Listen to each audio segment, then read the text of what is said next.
You're not using that credit score anyway, Alina. Someone in this family needs to put your name to good use. My sister Madeline leaned in close, her breath smelling of expensive Prosecco, and clinked her champagne flute against my water glass. She gestured grandly toward the driveway, where her brand new $85,000 Mercedes G-Wagon sat gleaming in the Texas sun. She laughed, a sound that usually made me shrink. But today, I didn't shrink. I didn't blink. I just looked at her, because Madeline didn't know she had just confessed to federal bank fraud to a senior forensic accountant for the Department of Justice. I didn't storm out. Storming out implies emotion. It implies I was hurt or jealous or surprised. I was none of those things. I simply checked my watch, told my mother Patricia I had a shift to cover, and walked to my 10-year-old Toyota Corolla. Behind me, the laughter from the brunch table grew louder, fueled by more champagne and the comforting certainty that boring, reliable Alina had left the room. To my family, I am a data compliance analyst for a regional healthcare network. I make $47,000 a year. I live in a one-bedroom apartment in a zip code my mother refuses to visit. I wear neutral sweaters that are always a year out of date, and I never, ever have an opinion. They think I am a failure. What they don't know is that being boring is the most sophisticated form of camouflage in the world. In my line of work, we call it the gray rock method. It's a psychological strategy often taught to victims of narcissistic abuse, but at the Bureau, we use it for surveillance. If you become a gray rock, uninteresting, unresponsive, flat, the narcissist's attention slides right past you. You become furniture. And people say the most incriminating things in front of furniture. Madeline would never have admitted to a federal crime if she thought I was an equal. She confessed because, to her, I am a background character in the story of her life. I am safe because I am irrelevant. I drove the speed limit all the way back to my apartment. My hands were steady on the wheel. My pulse rested at 61 beats per minute. This wasn't a family disagreement anymore. When Madeline forged my signature, she stopped being my sister and became a subject. I unlocked my apartment door. To an untrained eye, my home looked sparse, maybe even a little sad. A secondhand couch, no art on the walls, a simple desk with a closed laptop. But the laptop isn't a consumer model. It's a government-issued secure terminal with biometric access. I sat down, scanned my thumbprint, and watched the screen shift from a generic personal desktop to an encrypted federal interface. I didn't call my mom to cry. I didn't text Madeline to beg her to fix it. I initiated a credit inquiry on myself. The screen populated instantly, and there it was. A bridge loan from a private lender, $11,500, originated 3 weeks ago. Status current only because the first payment hadn't come due yet. I clicked the details. The address listed wasn't my apartment. It was an old mailing box I hadn't used in over 3 years. She had done it. She had actually done it. I leaned back in my chair. Most people would feel betrayed. They would feel the sharp heat of anger or the sting of humiliation. I felt the cold, mechanical click of a trap snapping shut. Madeline thought she was building an empire. She didn't realize she was building a case file. And she had just handed the prosecution the first piece of evidence. I opened a new digital folder. I didn't name it Madeline. I named it Case File 771. Then I started typing. The screen glowed with the pale blue light of the credit report, illuminating the lie my sister had been living. The loan wasn't a mortgage. It wasn't a student loan. It was high-interest bridge financing, the kind usually taken out by businesses that can't make payroll and are days away from collapse. And there it was, my name tethered to her desperation. I didn't stop there. A forensic accountant doesn't just look at the debt. She looks at the ecosystem that created it. I opened a new tab and began the digital autopsy of Madeline's life. To the outside world, my sister is a visionary brand consultant. Her social media is a curated gallery of marble kitchens, luxury retreats, and that brand new G-Wagon. But social media is evidence of spending, not income. I accessed public records. The consulting firm my parents bragged about at every charity fundraiser had 3 tax liens filed against it in the last 6 months. Her downtown studio had eviction proceedings initiated 14 days ago. The luxury vehicle wasn't purchased outright. It was a lease she was already 2 months behind on. It was a house of cards built on a foundation of quicksand. And that's when I understood the mechanism behind the crime. In sociology, there's a concept called the golden child's burden. Families like mine assign roles early. Madeline was the golden child, the symbol, the proof of success. I was the background noise that made her shine brighter. But the golden child isn't powerful. She's under constant pressure. She has to be perfect. She has to win. She has to be admired at all times. When reality starts to crack that image, when the debt piles up and the applause fades, they experience what psychologists call a narcissistic injury. It's a panic so deep it feels like suffocating. Madeline didn't steal from me because she was greedy. She stole from me because she was starving. She needed fuel to keep the illusion alive, and I was the only available resource. In her mind, consuming her useless sister wasn't a crime, it was survival. She couldn't imagine that the person she dismissed might be the one holding all the leverage. I looked at the numbers again. The loan she took out in my name wasn't for growth. It was to cover back rent, missed payments, and 1 more month of pretending she was better than me. Most people would see a villain. I saw a drowning woman standing on my shoulders to stay afloat. It was tragic. It was pathetic, and it was going to be documented. I saved the files, backed them up to a secure server, and prepared for the next step. I had the what and the why. Now I needed the confession. I gave her 1 chance, not out of mercy, but out of procedure. A complete investigation requires documenting that the subject was offered an opportunity to correct the violation and refused. It was the final box on my checklist before escalation. I drove to my parents' house in Plano, Texas, on a Tuesday evening. Madeline was there, of course, consulting with my mother Patricia on new drapes for the living room. When I walked in, neither of them looked up from the fabric samples spread across the coffee table. I asked to speak to Madeline alone. She sighed and rolled her eyes at our mother as if to say, "Here we go," then followed me into the den. "I know about the loan," I said. My voice was flat, no inflection. $11,500, bridge financing, high interest. Madeline didn't flinch. She didn't look guilty. She smiled, the tight, patronizing expression she usually reserved for waitstaff. "I told you, Elena, I'm handling it. It's a leverage play. You wouldn't understand." "You used my name," I continued. "You forged my signature. That is fraud.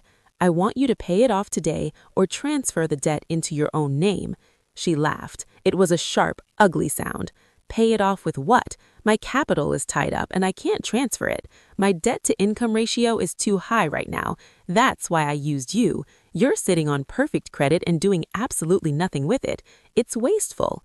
"It's illegal," I said. Then she stepped closer, lowering her voice to a conspiratorial whisper. "You really don't get it, do you?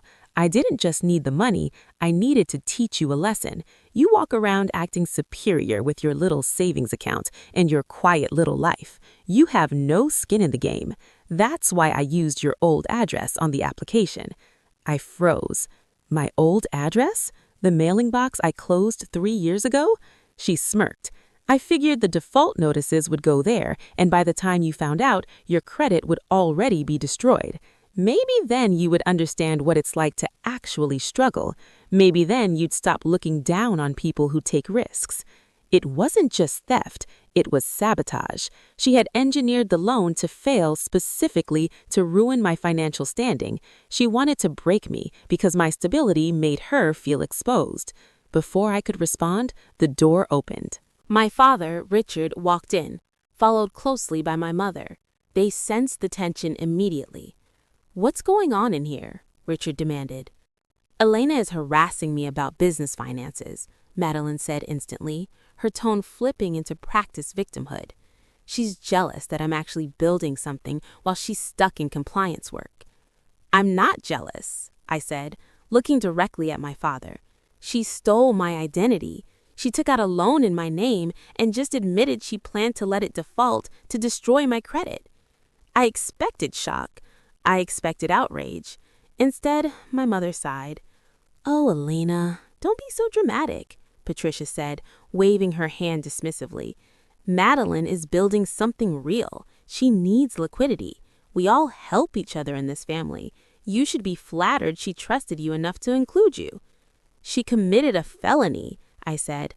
"She borrowed some credit," Richard corrected sharply. "Stop using words you don't understand. Your sister is under a lot of pressure. If you can't be supportive, maybe you should leave until you fix your attitude." I looked at them, all three of them. The sneer on Madeline's face, the irritation on my mother's, the disappointment on my father's. They didn't see a victim, they saw an obstacle. "Okay," I said. "I understand. Arguments are for people who think they can change the outcome. I already knew the outcome was mathematical." I turned and walked out of the house. In the driveway, I didn't feel sad. I felt the cold, heavy weight of absolute clarity. They had made their choice. They had declared their allegiance. I sat in my car and pulled out my phone. I opened the voice recorder. The file was 17 minutes long. Every word, every admission, every dismissal captured in high-definition audio. Madeline had confessed to intent. My parents had confessed to complicity. I stopped being their daughter in that driveway. I put the car in reverse and backed out. It was time to go to work. The drive home was silent. No speeding, no music, just the hum of the engine and the calculation of assets versus liabilities. When I walked into my apartment, I didn't take off my shoes. I sat directly at my secure terminal and initiated Protocol 14. In the bureau, Protocol 14 isn't written anywhere. It's a mindset. It's the moment you stop being a human being with feelings and become a machine that processes evidence. It is the total amputation of empathy. Madeline was no longer my sister. She was a target. My parents were no longer my parents. They were collateral damage. I logged into the federal database and flagged the loan for suspicious activity. Then I began the forensic reconstruction of Madeline's financial history. This is where amateurs get caught.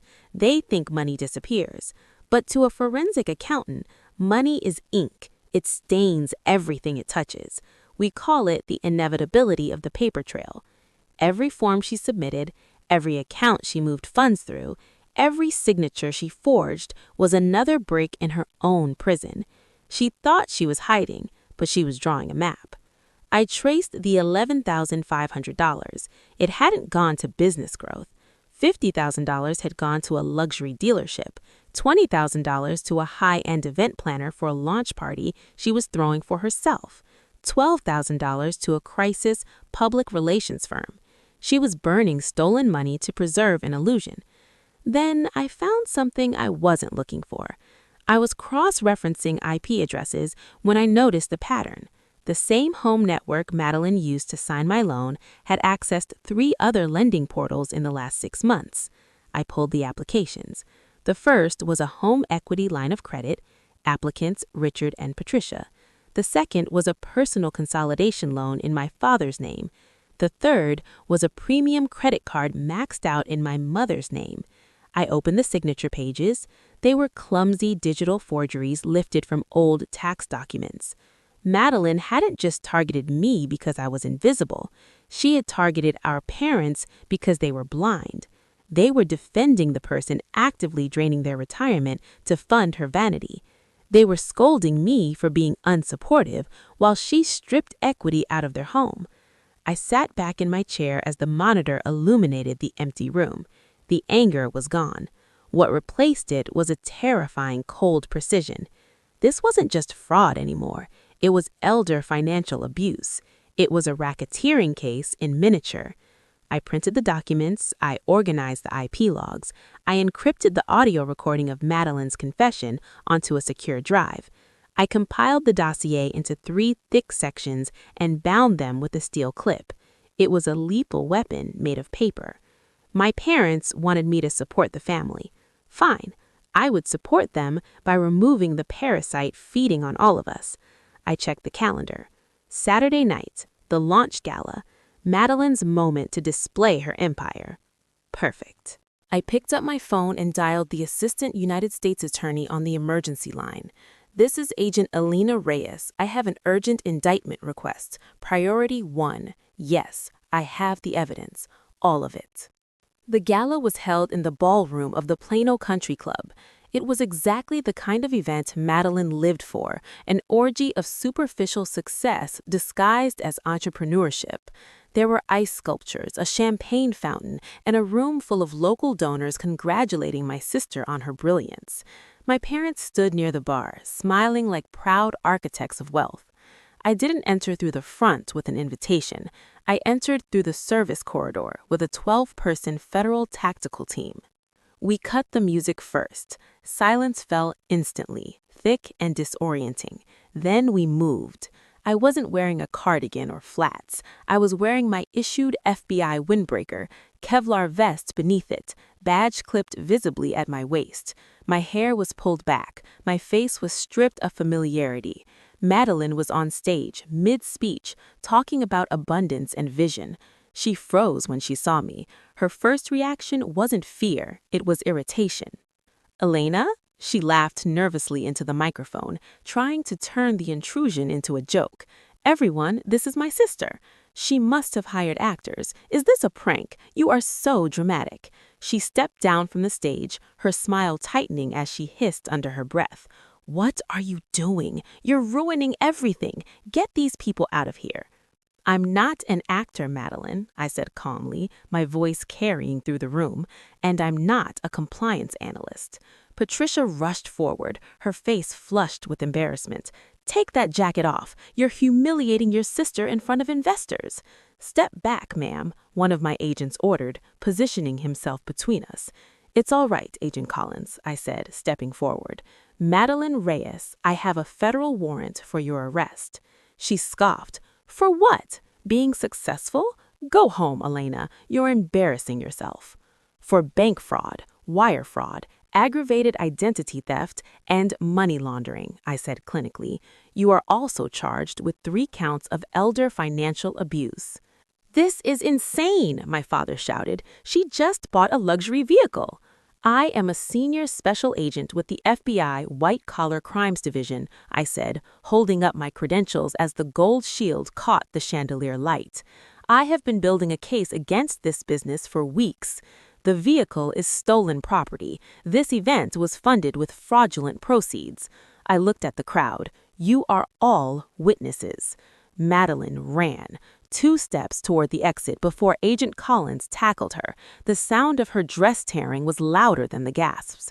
She was cuffed face down on the floor she paid for with stolen credit. "You can't do this," she screamed. "Mom, Dad, help me." They looked at me, waiting for the punchline, waiting for me to apologize and disappear. I walked to my father and opened the dossier. "You think she's successful?" I asked quietly. "She stole from you, too." I showed him the forged loans, the maxed credit lines, the foreclosure notice she had intercepted for months. She stripped the equity from your home to fund this party. You're bankrupt. He stared at the signatures, his hands shaking. Then he looked at Madeline, being dragged upright, mascara streaked, screaming. "Is this true?" he whispered. "It was an investment," she cried. "I was going to fix it. Elena ruined everything." "Read her rights," I said. Patricia reached for me, sobbing. "She's your sister." "She's a felon," I said calmly, "and I'm the agent who arrested her. Take her away." They dragged the golden child out of the ballroom. She wasn't radiant anymore. She was just a criminal screaming in a torn dress. The room emptied quickly. I looked at my parents one last time. They stood surrounded by paperwork that proved their favorite daughter had consumed their future. "I'd advise you to retain counsel," I said. "You'll need it for the bankruptcy proceedings." I walked out without looking back. Protocol 14 was complete. The sentencing was brief. Federal court does not perform emotion. It delivers conclusions. Madeline stood before the judge in an orange jumpsuit, roots visible, posture collapsed. "You exploited trust out of vanity, not necessity," the judge said, before sentencing her to 96 months in federal prison with restitution ordered at $340,000. My parents sat behind me, hollow and silent. I didn't feel joy, I felt balance restored. Outside the courthouse, my phone buzzed.